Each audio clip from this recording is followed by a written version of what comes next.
Now you're talking crazy talk. All right, well, let me get this going. So, we were just talking about drinking and whatnot. I remember being drunk and putting a bag of Doritos into the microwave and then being shocked that it started exploding. It was my first apartment, but so we're live. Did you stop the microwave? Yeah, once Like you were in like a fucking panic, once right? it started sparking, and then I sat there staring at the microwave, and I couldn't figure out, like, dude, what the fuck? Like, I thought this bag was, and everyone's just laughing at me because, like, why would you think that was okay? Like, why isn't it? It's well, I didn't know the inside of the fucking Dorito. I don't even know why I was putting a Dorito bag inside the Dude, microwave. you might be a genius, is what might have happened.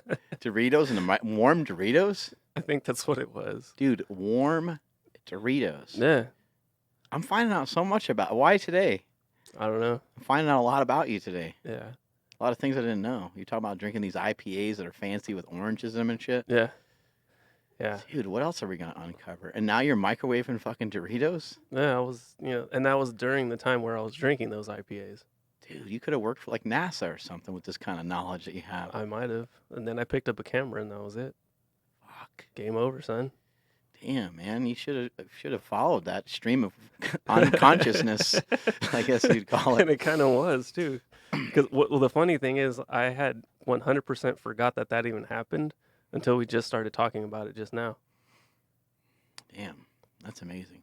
So, when I was a chub, when I had a little extra junk in the trunk, I had a lot of fluff going on back in the day. Some people love it. Some people don't.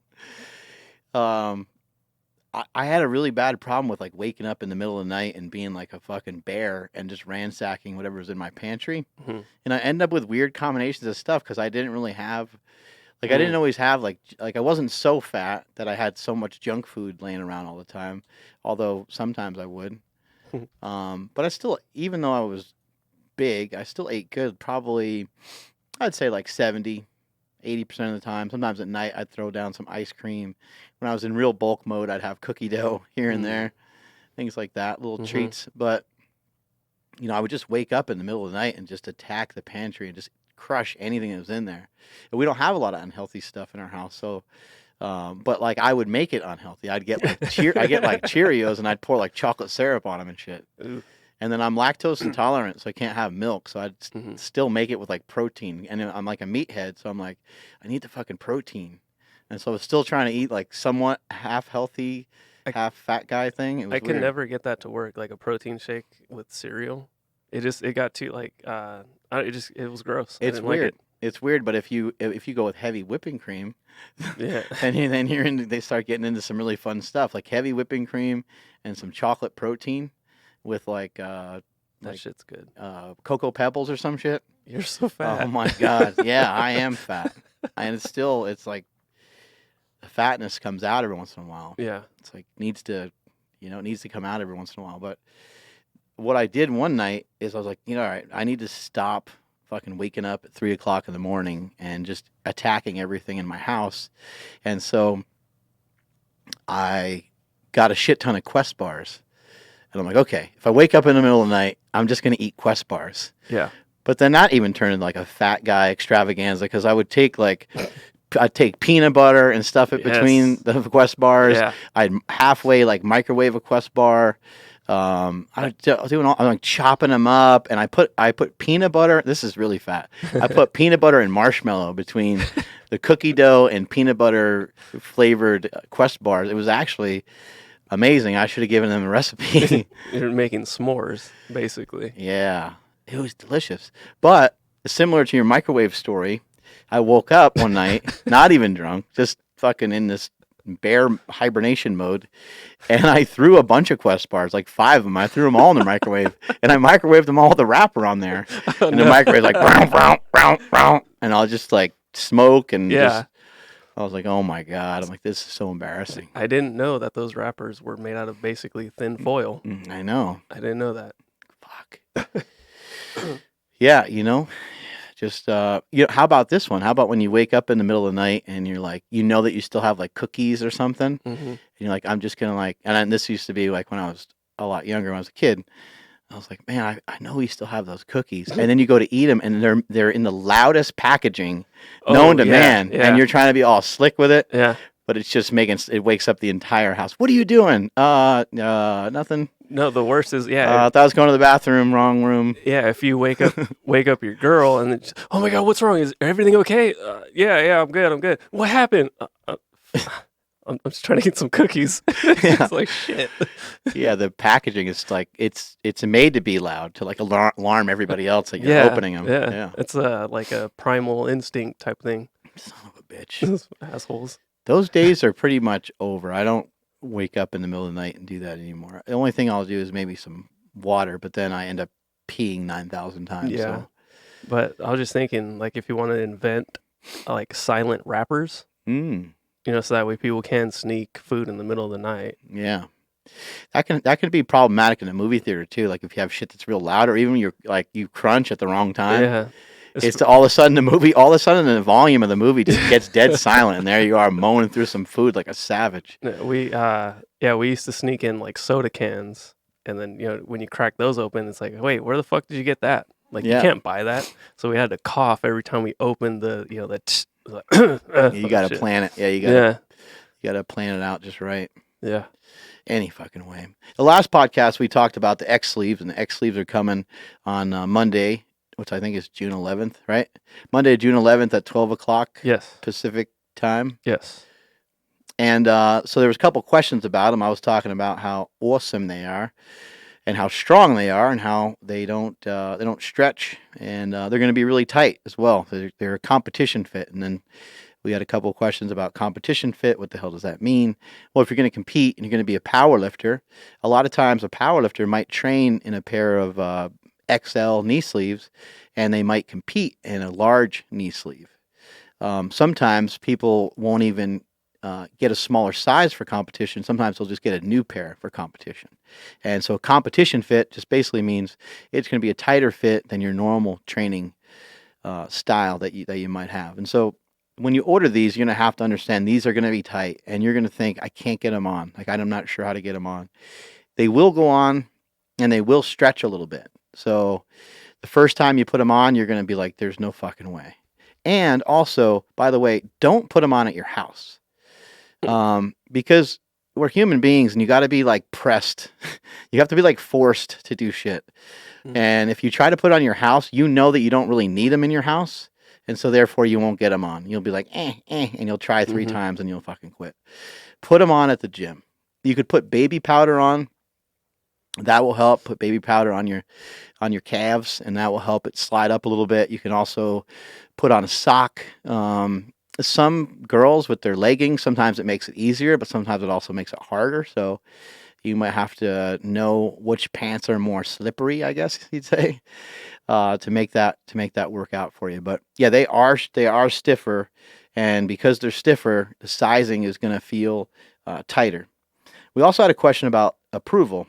So this is this can be like the longest story ever, but basically IPF approved. Currently at Slingshot, we don't have a lot of products IPF approved. The IPF put a halt on everything that you can get approved, and coming up soon, we're going to get every single product that we have IPF approved. Every single product that we have will be IPF approved, and we'll go through the IPF approval list.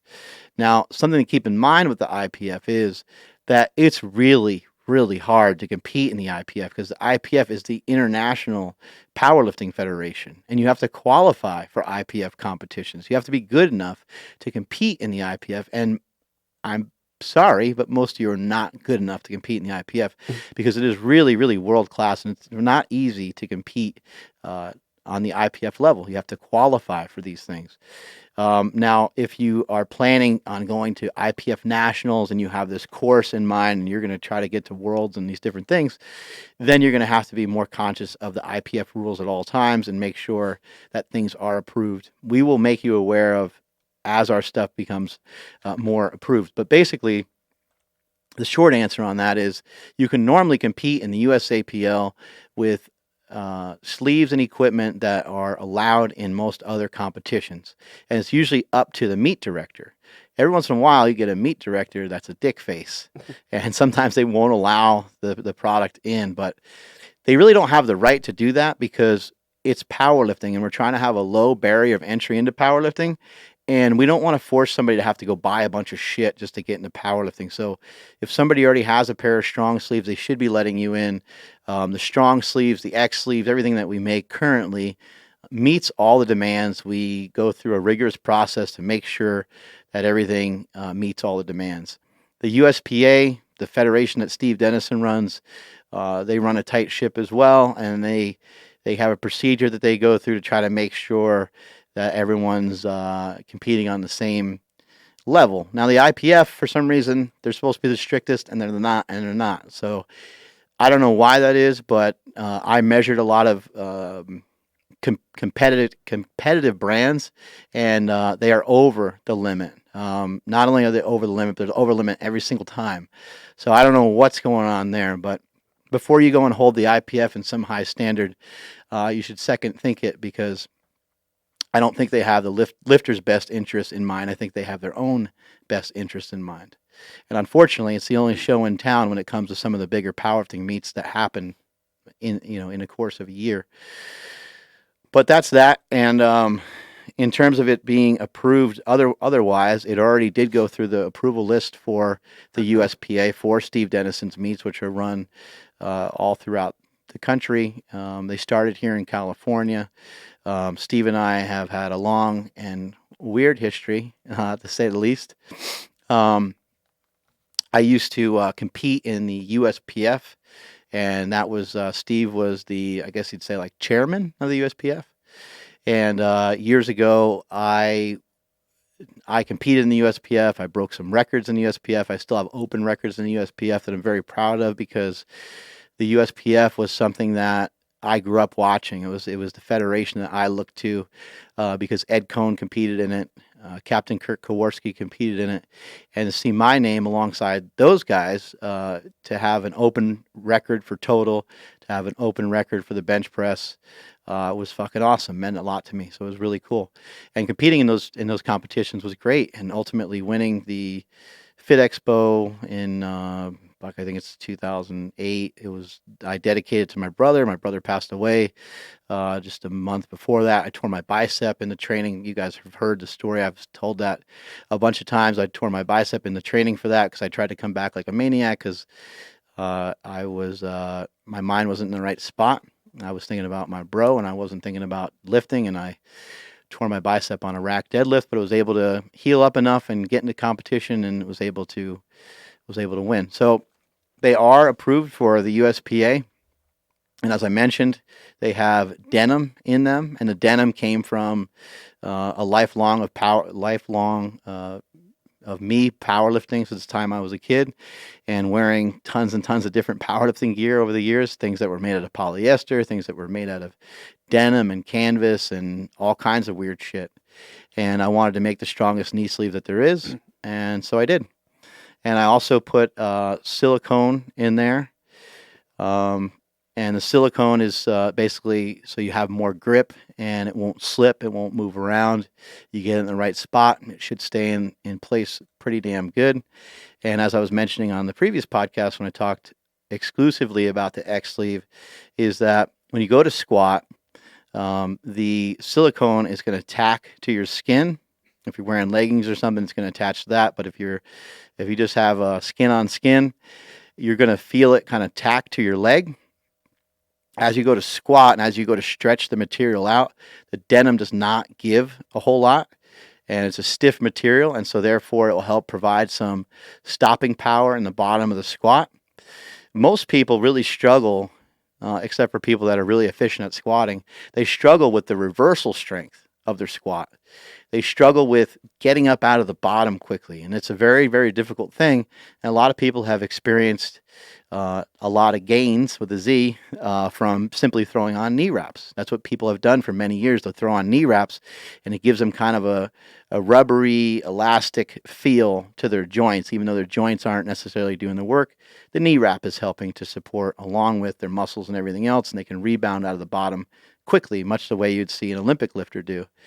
But without any support, sometimes that can be really difficult. Sometimes to just reverse with just your strength and to not have a knee wrap on or not have a knee sleeve on can be really difficult. The knee sleeves that are made currently, the strong sleeves and the X sleeves, are going to provide that for you. They're going to help you with your reversal strength rather than you getting stuck at the bottom and having a hard time reversing that weight out. These things are going to kick you out of the bottom. Is there anything like that's a common material that people might recognize that like all the geared lifters were using, like so like what your squat suit was made Yeah. out of and that sort of thing? But just because I Yeah. know like when you look at it, it looks like a regular like shirt or whatever, but when you Looks touch like a it, pair of pants. yeah, but when you hold like a squat suit, it's like, what the hell is this? Yeah. Yeah, like so just the front of it is made out of denim. I tried to make the entire thing out of denim and you can't get it on. It's too stiff. It's too much. But denim was in a squat suit that I squatted 1,080 in. It has really good properties to it. Those of you that have jeans that are kind of snug, you know that denim is stiff, but it also has a little bit of stretch to it. It's got a little bit of give to it. Previously, we had another material on here that was really stiff that was for the strong sleeves, and that had a two-way stretch. And the strong sleeves, they mainly only stretch kind of side to side to allow room for your calf. The back of this product, the back of the X sleeve, is what's made out of the same material as the strong sleeve, so it gives you enough room to be able to squeeze your chubby little calves in there. But yeah, this kind of material used to be on bench shirts, squat suits. That's what it would allow people to lift an additional 200-300 pounds. In this case, it's a knee sleeve. So how much is it going to do for you? It's kind of hard to say. If you pinned me down and said, "Hey, what the hell? How much does it do?" I would say like 10 or 20 pounds. And some of it might even be partially mental because it's just also providing warmth for your knee. But I can't guarantee you that it's going to give you an additional 50 pounds because that would just be that wouldn't be the right thing to say because I can't guarantee it's going to give you that much strength, but it will give you a lot of support. Yeah. What about the because like the stretching, like you said, it was like two-way stretching. Yeah, so that was on the strong sleeves. This is like no way stretch. It doesn't stretch. It doesn't move. It will move when there's a lot of pressure on it. It will. I mean, you can when people order them and they see firsthand, you'll notice that they will stretch a tiny bit, but they don't stretch much. It's not really made to stretch necessarily. It's made to be a really stiff material, and it will have some wiggle room to stretch, so you can actually like hit depth in your squat. Yeah. If I wanted to make it so stiff that you couldn't squat, then I would probably put like canvas or something in there, but that would cause a lot of other problems, and the knee sleeve would end up being way too thick. It'd be beyond what they allow for regulations and stuff like that. And does the denim like panel on the front, does that make it thicker than the strong sleeve? Nope, it's the same. It's the same thickness. It matches up. It meets all the regulations, and so like even with the IPF, unless they just want to just not approve it because they want to be dicks, then that would be the only reason. It meets all the specs, meets all the regulations. It doesn't have any rubber in it. It just has silicone, which is not rubber. It has all the requirements. It's the right length. It's the right thickness. It's the right everything. And when would you slide one of those on, like during your training session?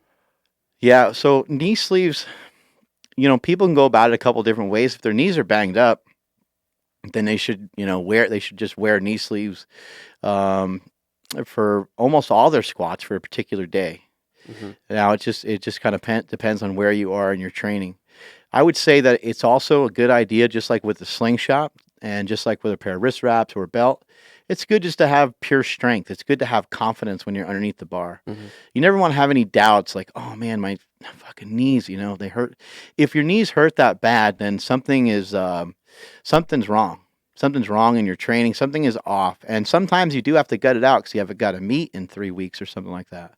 And that's just part of the sport sometimes. You just have to, play injured, right? But for the most part, if you don't have a contest coming up, you should probably stop and you should probably figure out, okay, what are things that I can do that don't hurt? And sometimes it might mean that you have to switch to doing lunges. You have to switch to doing leg presses and some other movements. And even while you're doing some of those movements, it might be wise to put on a pair of knee sleeves because it might give you more protection, more warmth, and more just overall comfort so you don't tweak anything while you're trying to rehab yourself. But most lifters don't ever take the time to really, truly try to rebuild themselves. And I think if you were to do this in the most ideal, perfect way, you would probably compete about 5 or 6 times in a short period of time. A short period of time meaning like a year, 5 or 6 times. And then you would back way the hell off and you would just say, you know what? I got a lot of shit to figure out. And you would take 4 months, 5 months, 6 months, and then you'd do another meet. And as you got more proficient and as you got more used to the competitions, you would compete less and less until you started to figure out a way to get everything perfect. So towards the end of your career, it would look like you compete maybe once a year, maybe even once every other year. Because you need that much time. It's not so much about the rest, it's about rebuilding. Otherwise, you just keep ending up in the same spot. It's really hard to make progress. The way to be successful in anything in life is to have progress. Without progress, you don't have anything. You're just standing still. You're in the same spot. And I've seen that time and time again. Actually, somebody recently asked me where some of these lifters are that were part of the original Super Training crew from a long time ago. And I said, they're not anywhere. They're fucking fat and they're useless. And like, I'm not always that mean because life is short and there's just no reason to be like hateful towards people, but motherfuckers don't clean their shit up. You know, they don't fix stuff. They don't try to get better. They don't try to improve. And so I don't have anything good to say about you if you're doing that. It doesn't make sense to me. I can't get on board with that. It doesn't compute. I don't get it. I'm like, it's like dead weight. Yeah, it's like dead weight. Why not just take the time to put everything on pause and just figure out what you want to do and then get started back in the right direction. But you see people doing the same thing over and over again. It's like, come on, man, you got to learn from your mistakes. And the lifters that people ask me questions about, you know, all 3 of them, they don't compete anymore. They're done. You know, they're a shadow of themselves. They don't have this. They don't have the. Now I'm retired from powerlifting, but I can fucking compete whenever I want. I feel great. That's cool, man. It's way different, you know. Before we move away from the X sleeves, what was his name? So Bill says he's gonna get himself a pair soon of X sleeves, and then somebody else was asking. Big Bill's watching? No, so I don't think that's that Bill. That's not Black Bill? No, this guy. Fuck. I don't think he's black. And then someone else wanted to know how do the X sleeves stack up against, like, say, a pair of knee wraps. You know, we haven't like tried to do a side by side comparison, but I'm not going to lie to people. I'm not going to say it does the same as a knee wrap. The current rules that are in place, and with the restrictions, it doesn't allow you to. I could very easily create something that would give you as much and probably even more than a knee wrap. But I'm not allowed to because of the restrictions that are in place for the rules. So, yeah, knee wrap. Also, too, I mean, just you're always going to get more benefit out of things when things are, for the most part, just in life in general, you'll get more benefit out of shit that's more uncomfortable. Things that are more risky usually have more reward. You know, so a knee wrap fucking hurts. Yeah. You know, if you put a knee wrap on the right way, they hurt. A knee sleeve, in general, is usually I mean, there's not really a situation where it's going to hurt that bad. What about consistency, though? You know, like if you wrap your knees up extremely tight one day and then you're like, oh, this feels awesome. The next day you do it and you're like, fuck, that wasn't as awesome. Yeah, that's the beauty of a knee sleeve. Yeah. Is that it's just pretty much the same every time. Yeah. And it's convenient. Slide them on a lot quicker. Even if an X sleeve takes you 60 seconds to put each one on, that's still probably that's a lot better than, you know, you taking a minute to wrap each knee. Now it's the same amount of time, but each knee hurts and your calves feel like they're going to explode. Yeah. So it's a lot. It's also a lot less work. Like really trying to, you know, usually when you wrap your knees, you get them wrapped properly. You have somebody else, and then you have to rely on somebody else. And if you're somebody that's training and you're trying to get to the gym and have these quick, efficient workouts, well, fuck, now you got to have somebody else got to be part of this equation now Yeah. too, because they got to wrap your knees the right way. Some people wrap their knees on their own too, you know. So Yeah. What did your workout look like today? workout today was lots of shouldies. I walked in today and I was like, okay, what doesn't hurt? And I tried to go through the checklist and I couldn't find that many things that didn't hurt really bad. Yeah. Biceps are really sore. Chesticles are really sore. My quads are really sore.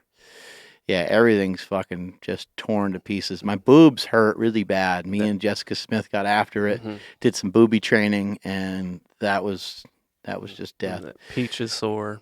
The peach, well, that might be an infection, actually. No, the peach actually isn't that sore. So the hamstrings weren't that bad. So that's why I pushed the sled, and that's why I did a couple sets of leg curls and some things like that. But yeah, everything's fucking sore. So I did shoulders, and I did some hammies. But I did like 12 sets of shoulders, which I don't think I've never even trained my shoulders in my life. I've always just bench pressed. Yeah. What do you think would have happened if you're going through the checklist and you're like, "Fuck, dude, everything sucks right now"? I might not have done anything because I already did cardio this morning. I've got everything done, so I'd probably just wait till tomorrow. Yeah. And Trying to give myself some sort of, recovery here and there. And you would have been cool with that? Because I know like a lot of people would probably get upset if they skipped a day or they had a bad day or whatever. Yeah. I've already had a lot of success in lifting. I already feel really good about it. So like when it comes to things like that, I don't mind. I don't mind like not lifting. Can lose all the gains, bro. Yeah, this is the most untrained I've ever been in my life. I've missed a lot of traveling, and I mentioned going over to Paris gave me a lot of boogers. Still dealing with that. Still trying to find. I don't know. I understand what happened, but I just got these hellacious boogers all the time. Maybe it's just because like I'm getting older. Maybe I have more nose hair or something. I don't know. Could be it. What about allergies? Yeah, it could be that. I had to sneeze a lot when I was over there, and that's fucking me up right now. Normally, I can block sneezes pretty good. I just make really weird faces, and it's it's all good. But I couldn't block them overseas for some reason. I couldn't break the code. I couldn't figure it out. Yeah. But yeah, I mean, I feel really good. Messing around with some bodybuilding stuff, changing up the diet a little bit, throwing in some carbs. So people will be in an uproar for a little while because they're going to see some potatoes and some rice and shit thrown in there here and there. I've said it a million times and people just get so confused about nutrition. But basically, if you're a fatty and you've had trouble losing weight for a really long time and you've been unsuccessful with your diet, then that's where a keto diet can really be effective. That's where the book, The War on Carbs, which is right there, it's only like $25. It can be something that can really help you a lot. You can even just look at my post, or you can even follow me or follow my brother. If you don't want to pay for stuff and you want quick, easy information, you can look at my YouTube channel. There's tons of information about the War on Carbs, but that's where that diet really helps a lot. Like if you struggled most of your life to try to figure out how to diet, it's like the anti-diet diet. Even though it is a diet, it's you're able to eat a lot of fat. What I always tell people too is that, take it from somebody who's been fat. I've lost a bunch of weight. And I know what it's like to have those cravings. And that's the major problem with diets, is that you have a lot of cravings. It's really hard for people to go from eating like steak and rice and potatoes and having the more options that a lot of people have, the more it causes them to go haywire, because they're like, fuck it, I'm training for the gains and I'm just gonna I might as well go for it. I'm not too far away from my weight class, so I'll eat that, right? Like it just and next thing you know, you are too far away from your weight class and you're like, whoops a daisy. So yeah, the bodybuilding stuff is going to be a welcome change. And I am a big fan of switching stuff up, changing things up a little bit here and there. There's really no reason why you always have to be stuck in the same spot. The other thing about a keto diet that's great, it gets you away from Tupperware and gets you away from like trying to plan your meals. Your meal prep doesn't look like anything because you don't have to prep anything. You don't have to worry about eating every 2 hours. When you do a keto diet, you can utilize intermittent fasting, and you just don't need to eat as much. And I've been able to do that. And yeah, whenever you diet, you guys heard it firsthand here first from Jay Cutler and Hani Rambod when he was on the show. They both said, you're going to diet, you're going to lose muscle, period. It doesn't matter what diet you do. And that's even on the professional bodybuilding level when there's anabolics involved. You're going to lose muscle when you diet, and so when it comes to being on like a bodybuilding style diet and really trying to lose a lot of weight, not lose a lot of weight, but even just trying to dial in for a show, that's where it makes sense. You have to really pay attention to your muscle mass and that's why you have to eat sometimes 6 or 7 times a day, because you can't afford to, because then you're just going to like look skinny fat at some point. You're just going to keep losing weight and you'll look small. Part of bodybuilding is to look lean, but there's no such thing as, in my opinion, there's no such thing as somebody who's ripped if they like only weigh like 160 pounds, especially if we're talking about a dude. I'm like, I don't count that. You're not ripped, you're just skinny. So you want to have some size to you, you want to have some fullness to you. There's a bunch of guys that are all pissed off right now, but that's just true. Like, you're just fucking skinny, and you went to the gym a couple times, and you started to add some muscle. Like, good for you, buddy. You got to be a little bit bigger looking than that. And a lot of the guys some of the guys that are in really, really good shape, like an Alberto Nunez, who gets just absolutely shredded.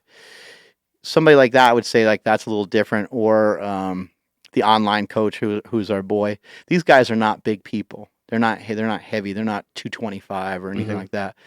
But they sure do look it. They got some fucking arms on them. Like, they look a lot bigger than what they weigh. Now that you're introducing more things because of carbs and whatnot, are you finding yourself that you're gonna have to be even more strict than you were than before because you don't want to go off the rails? Yeah, it might be harder. Yeah. I don't know. I don't know yet.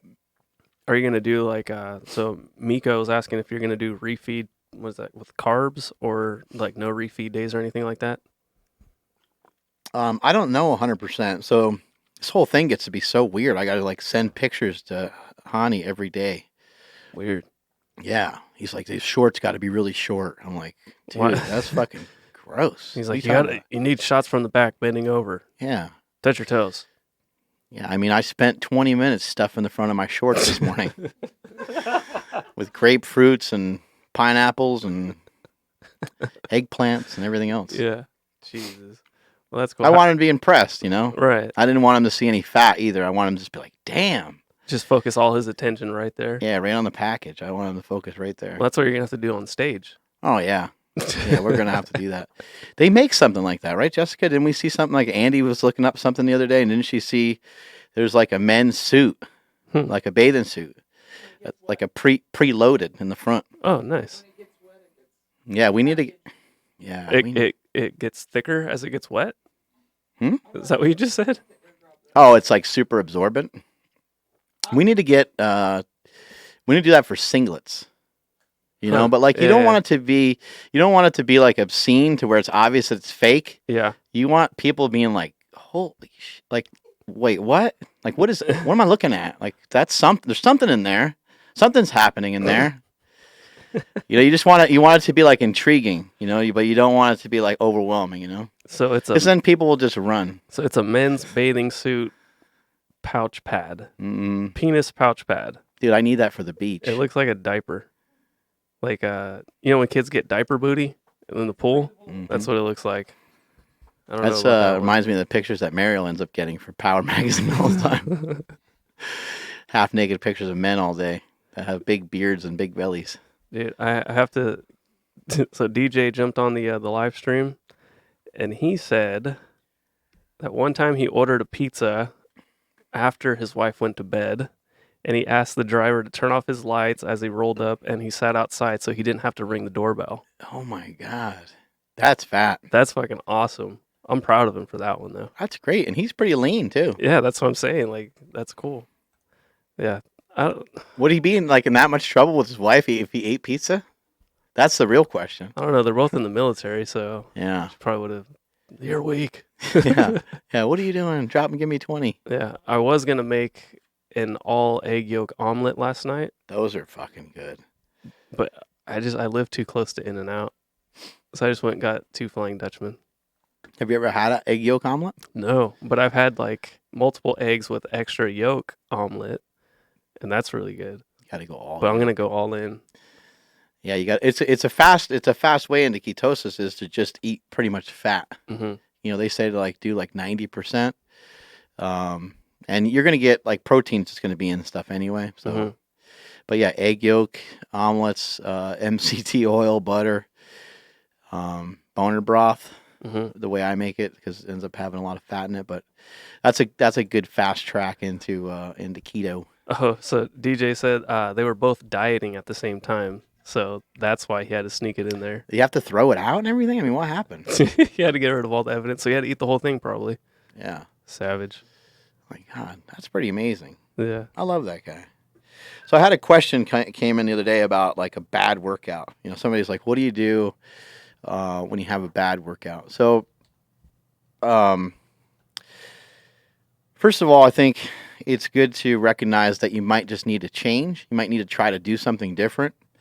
So you might need to just train differently for a little while. You might need to maybe you love powerlifting, or maybe you love bodybuilding and you've been doing it for a long time. Maybe it's time to switch over to something else.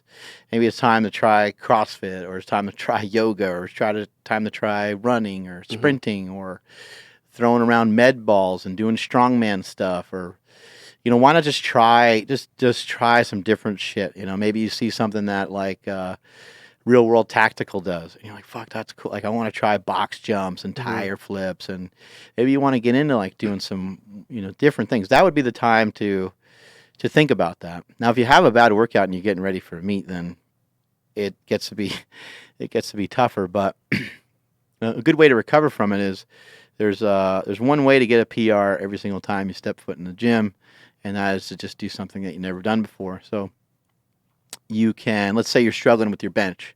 Your bench is fucked. You don't know what happened. You were strong 3 weeks ago, and then all of a sudden it just started to take a dump on you, right? A lot of times it's because you're overtrained and something hurts. And so if that's the case, then you'll have to take a different route than this. But a really easy solution would be come in for the day and try something you haven't done before. Maybe try like a 6 rep max or 7 rep. Like who knows what their 7 rep max is on bench, right?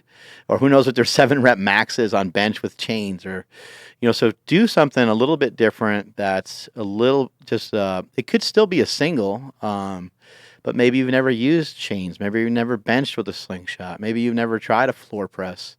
You can try some different things out that you haven't done before, and it'll still be a PR, no matter how you slice it, because you don't have any previous record of it. It could just be something you saw somebody else do. Chad Wesley Smith is a fan of long pauses. So you do a 4-second pause, hold the weight on your chest. You have to understand going into it, you're going to lift a lot less than you've lifted before. So you don't want to be demoralized. But managing your expectations is going to be kind of where all this starts, and being realistic. So a bad workout would mean that you have the wrong attitude about, or you have the wrong idea of where you actually are, right? Because that's where it would come from. Because what is it bad? Why is it a bad workout? What's it bad? It has to be bad in comparison to something that was good, right? Right. And that something that was good may not be as true as you thought it was, which is fine. But you have to stop yourself for a second. You got to understand that. You got to think, you know what? Maybe I wasn't on track to bench 315. Maybe I'm still in the 300 range. Maybe I need to, it's still going to happen. It's still inevitable. I'll still make the weight at some point, but I need to go back. I need to work on other things. If you have a reoccurring injury that keeps flaring up, you're going to have to figure out a way to address it. Otherwise, it's going to pop up every single time that you go to do a big lift. Take it from somebody that's torn their pec 3 times. You're going to have to find some way to address these things. So if you have a bad workout, come back in the gym the next time and try something that you haven't really done before.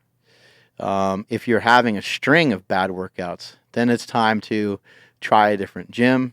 It's time to, no one ever wants to take any time off, but maybe it's time to take some time off. Like, what if you were you don't have to not engage in any fitness, but what if you were like, I'm getting out of the gym for a week and I'm going to fucking go on walks and ride my motorcycle and just, I don't know, just different, like hunt or whatever the fuck it is that you're into. Try some different things. And when you come back, you'll be stronger. You'll be better. I think every single powerlifter that's out there would be stronger if they didn't powerlift. I mean, it's that simple. You're powerlifting all the time, then that's what you're going to know. when you're on your computer all the time and you do graphic design, you're going to be a fucking nerd, right? Yeah. Like that's you need to get out of what it is that you're doing to really see what else is going on, and to be able to improve and be able to step forward. The creativity is not going to come from you doing the same thing every time. Right. The creativity is going to be from you rubbing elbows with somebody else. Maybe just go lift with somebody different. Maybe go lift with a bodybuilder or strongman guy. We all end up admiring the fuck out of each other. We all end up, if you're a strength athlete of any kind, we all admire other strength athletes. So go train with somebody different for a little while. There used to be 7 degrees of separation, and it used to be really hard to try to find people and to try to get to people. But now there's only one. It's called the internet. Mm-hmm. It's called sliding into the DM, and we're making special pants for people to slide into DMs quicker and safer. Yeah, sliding pants. Yeah, sliding DM pants. Jessica Smith's going to be our test subject. Yeah, I think what you said about having the right expectation, like me trying to bench 200 and then getting upset that I couldn't do it. Yeah, you get up off the bench, you throw your wrist wraps down, fuck. Yeah. And everybody else is looking at you like, that's the most irrational thing I've ever seen in my life. You're not ready to bench 200. Yeah. Which is fun. It sucks, right? Because you want to bench it, you want to lift it, but it's just not where you're at. Yeah, I think people just need to be a little bit more honest with themselves. Like Matt Brown, who's in here, UFC fighter. I can't get mad and fight him. Like, it's not gonna, right? I can't be like, fuck Matt Brown. Yeah. Okay, I'm gonna knock him out this time. I'm gonna get kicked in the head every single time and get destroyed. Even if I trained a little bit, it would take I need to be more realistic. I mean, I need to think, okay, I can't beat Matt Brown right now, but maybe if I worked on some stuff, and maybe if I took a route that other fighters took and started to practice and started to train and started to box and started to do jiu-jitsu and started to learn a lot of the things that he learned, I still probably won't be able to kick his ass, but maybe over a period of time, I'll have at least a better shot, have a better chance. So managing those expectations are huge. I think that a lot of people will have goals, but they don't necessarily ever write them down. I think people are kind of scared to write them down. They're kind of like, they don't want them. They don't want that kind of pressure on themselves. But if you write them down, then you can think about, okay, what are 2 or 3 things that are going to get me there? If I want to squat 400 pounds, if you want to squat 400 pounds and 5 times a week you're not getting enough sleep, then what's the answer to you wanting to squat 500 pounds? Do you really want to squat 500 pounds? It doesn't sound like it, right? It just starts to make sense when you just write shit down. So if you write it down and you think, okay, well, nutrition is going to have to be pretty good. We already know from years and years of people powerlifting that your nutrition doesn't have to be 100%. But being 70, 80, 90%, the higher the percentage, the more likelihood of you reaching your goals probably would be. So you want to try to do the best you can with it. But we know that you have room for ice cream and stuff because that's powerlifting. That's what makes it fun, is we have room. We have room to eat some stuff. We have some freedom because we can have more calories than like a bodybuilder. Yeah. And in regards, because you were just saying, like, even Jay Cutler was saying when you go on a diet, you're going to lose muscle and whatnot. So someone on the chat box, they were saying that they've dropped 40 pounds. Oh my God. And they've noticed that they lost some strength, but having that same mindset or same expectation, like, yeah, I'm dropping weight, I'm going to lose a little bit of strength, but like knowing that going in is very important. Yeah. And it's okay because you're getting to one goal, right? You're getting to, and there has to be like a main goal. And, you will lose strength when you lose weight. Now, if you lose 8 pounds, then you're probably okay. If you lose 20 pounds and you lose 20 pounds over like a long period of time, you'll probably be okay. If you lost 20 pounds in 6 months, that's enough time for your training to catch up to where your current body weight is, to where you may not have lost any weight. And also, if you lose weight slowly, a lot of times you can keep on more muscle mass. This is the reason why drug-tested bodybuilders, this is why they take so long to diet. They'll take, their diets will be really long. But they're a little cyclical too. They'll go up, they'll go in and out of them, a little bit. But they'll diet for like 40 weeks, which sounds insane. In SEMA, I think in SEMA like took like a year. He doesn't count. I know he's a mutant, Yeah. but it's not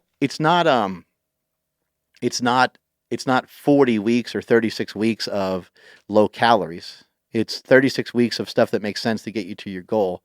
So the calories will lower for a little while, and then maybe they'll come back up, and then maybe there's cardio. And things will move around, and they'll keep shifting around until the athlete gets everything just right. But the natural bodybuilders or drug-tested bodybuilders, they'll take longer, so they lose less muscle. Whereas the bigger guys who take stuff, they can do their diet a little bit faster, and they can still retain a lot of their muscle. But you are going to lose some. Some fanboy, Steven Granzella, oh my God, is asking, who is your fattest employee? Fattest employee. I think the fattest employee would have to go to the manatee. Right? Filipino Thunder. Marcus, right? So he's like, I think it's Emilio. No, Marcus. Maybe both. Yeah. Emilio has a fat mindset, but he's in good shape. When it comes to The manatee. reaching goals, do you think it's safe to put a date on it also? Yeah, but it has to be realistic. It has to make sense. I got some goals for this year. I got them written down. They're top secret, but I do have a goal. I want to bench 500 pounds again, but I'm not going to put an exact date on it because I'm not in any rush to do it. Right. So it's like, I don't want to put that kind of extra stress on myself. As I get closer to it, I'll put a date on it. But for now, it's not realistic for me to say I'm going to definitely do it by the end of the year, because I'm also going to, at some point, be under 220 pounds for a little while. I don't know what that'll look like. I don't know what my strength will look like. Right now my strength is not near where it would. My conditioning and strength aren't near where they need to be to do that kind of weight. And I'd have to line, as I talked about, you write it down. It's not the goal. The goal doesn't matter. Writing the goal down, it can be effective, but then you need to write down what are you going to do to get there? If I gave you a map and said, I gave you a map and I said, Super Training Gym is at 855 Riverside Boulevard, right? Give you a map. I give you the address. It's at 855 Riverside Boulevard. You're looking at the map. You got the sheet of paper. You're like 855 Riverside Boulevard, right? And you look around. You get out of your car. You're looking at the building. You're like, that doesn't say Super Training on it. You go around in the back. You're like, oh, this does not look like. I've seen videos before. This doesn't look like anything they're talking about. And then you check your map again. You keep looking, and you're getting frustrated. You're like, what the fuck, right? But it's not Riverside Boulevard. It's Riverside Parkway. You don't have the right information to get you to the right place. So you need to start to stack up the right information to get you heading in the right direction. People always ask me about why I wake up so early. And my answer to that is, well, you'd fucking wake up early too if you were heading where I'm heading. If you were going to places I'm going, and if you were going to meet the people that I'm about to meet, then you would fucking wake up at 4 a.m. with a heart on as well. Because I have a map. I got a plan of where I'm. Yeah. That happens. That can happen here and there. You got to be careful. Morning wood. That's a thing. Can I get an amen? What about telling somebody your goals? Yeah, that could be effective too. Telling people about what you want to do can make you more accountable, right? I mean, so you tell people, this is what I want to do, and not only do you tell them about your goal, but you tell them how they can be involved, because you'd be surprised. Everybody always thinks that everyone's going to be super negative, and everybody always thinks that everybody's going to be a dick. When Matt Brown was on the show, he thought that if he told his parents how deep he was into drugs, that the result would have been really bad. But like, there are some really, really awful parents out there. There's some people that are fucking hideous people, and they should never have any. They should never have kids. But if you were to go to a parent and you said, I think I'm going to die from this. The drugs have taken over. I don't know what to do. I don't have anybody else to turn to. I only have you guys, and I need your help. I would say that 99.9% of the time you would get some help, right? Mm-hmm.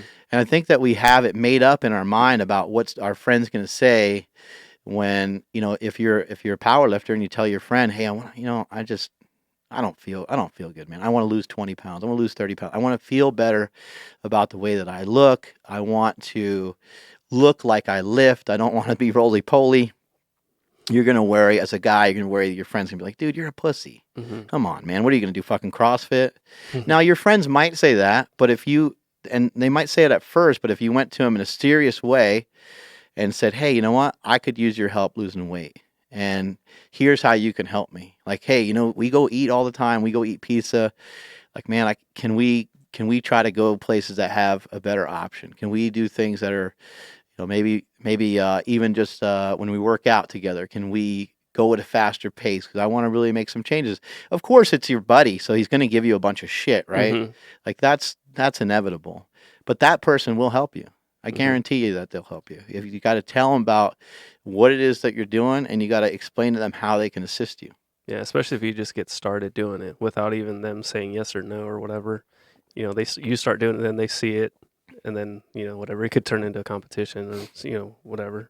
Yeah, yeah. Well, and then if they see that you're serious about it, they might say, "Fuck, man, I've actually been thinking the same thing too." Yeah, and you're competing with each other back and forth, and that can create some friendly competition that moves you forward, moves you in the right direction. Then you both get jacked, and then you get a condo together, move in.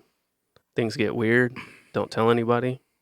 Smokey and I are actually looking at a place in Dixon. Dude. I know. That's good for you two. I know. I'm so happy. Yeah, we need that. I don't know. We just yesterday was great. Went to Kuyu together, and you got all upset. Yeah. Been out of shape, but yeah. I was like, how the fuck are you gonna go without me? I heard you broke one of the computer screens. Yeah. I mean, I got a little upset, but I'll survive. Yeah. What was really upsetting was I wanted to go shoot the bow, because I finally got Casey's bow to like I can pull that fucker back really easy now. Nice. And it broke. Oh. I didn't break it. Son of a bitch. But it's out of commission now. And so I didn't have any way of getting any type of aggression out. Damn. I know there's a nice gym right 10 feet away from me, but we need a new bow? Yeah. What happened? I don't know. He doesn't know exactly what happened. Dude, he just wants a free bow. That's all it is. I can tell you what happened later. Oh man. Damn, you guys can't be reckless out there. Yeah. So that's what's going to happen is it's going to be locked up once it gets fixed. Do you think that footage of Aisha Haley throwing the axe was rigged? Because she did on the first try. She just chucked it and it just landed in there. After seeing her throw the cornhole and like her stance, like I had to help her out. Like you got to step into it. But with the knives, this first shot, I think she even had her eyes closed. Cornhole, was she trying to throw it with the right hand, with the right foot forward instead of the left foot forward? So it was right hand.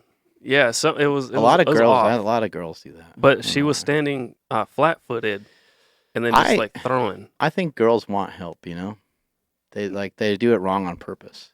Oh. Remember Bobby would do that all the time. Like, Bobby, you've been training here for fucking 10 years. Yeah. I'm not sure how to use the chains. Come on. She just wanted help loading it. You're so cute. Now I have to help you. Fuck. But you got to know how to use the chains, right? Come on. Why do they do that to us, Andrew? I don't know, man. It's not very nice. Yeah. Damn. What else you got, Mark?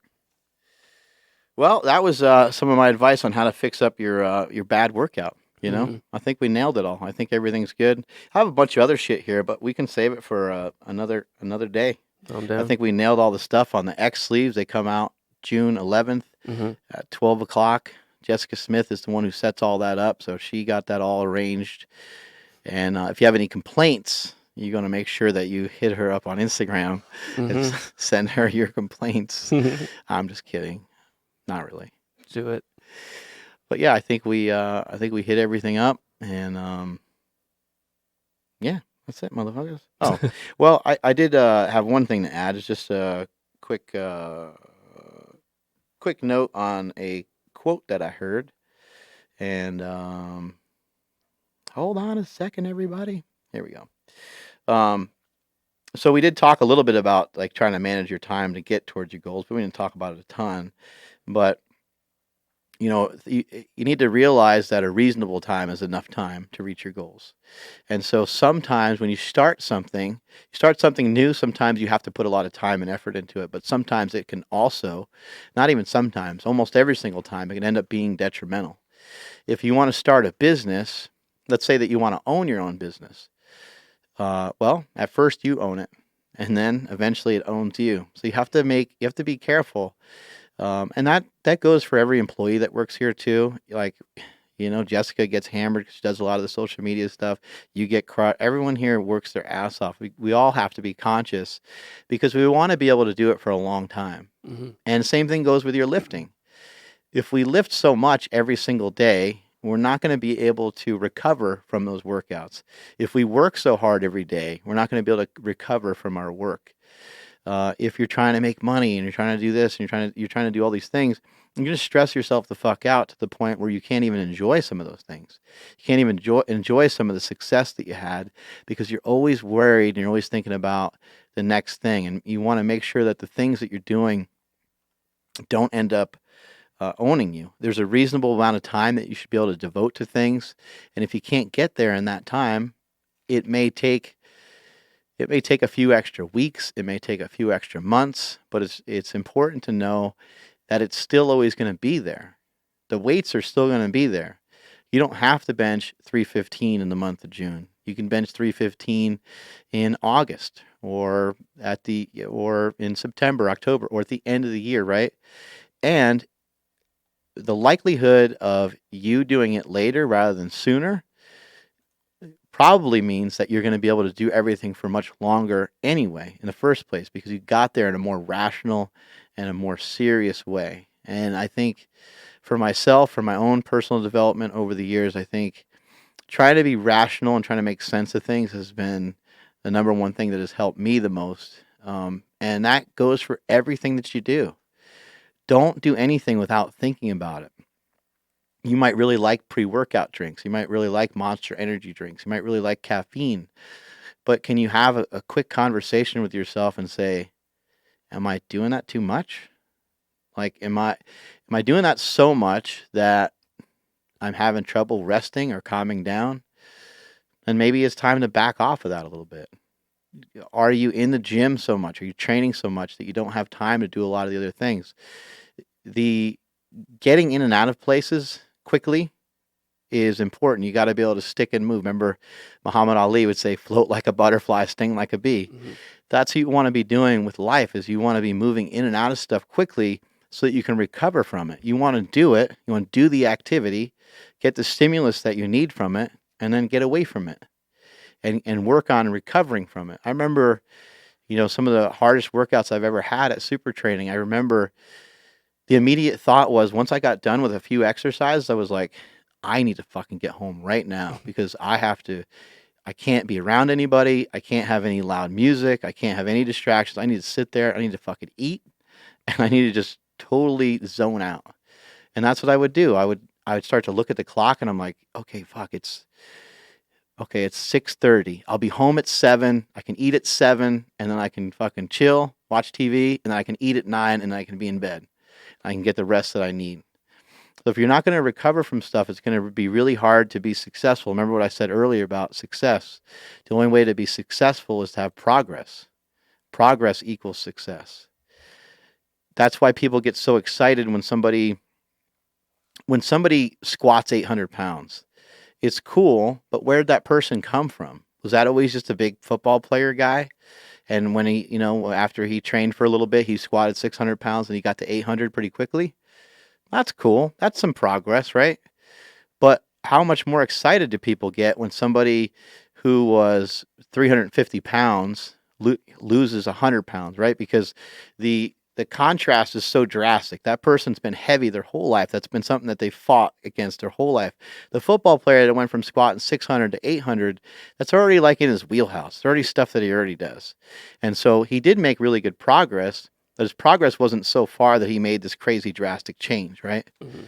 If the football player went and he did like you see sometimes some of these guys do like dancing with the stars, Yeah, right? yeah. You do something so drastically different and then you win that. That's when people really start to freak out because they're like, holy shit, this guy's really well balanced. He's able to Mhm. do a lot of different things. He's able to make progress in a lot of different areas of life rather than just that one thing. Yep. That's Boom. it. I think that's it. Sounds good. Strength is never a weakness. Weakness is never a strength. Bye.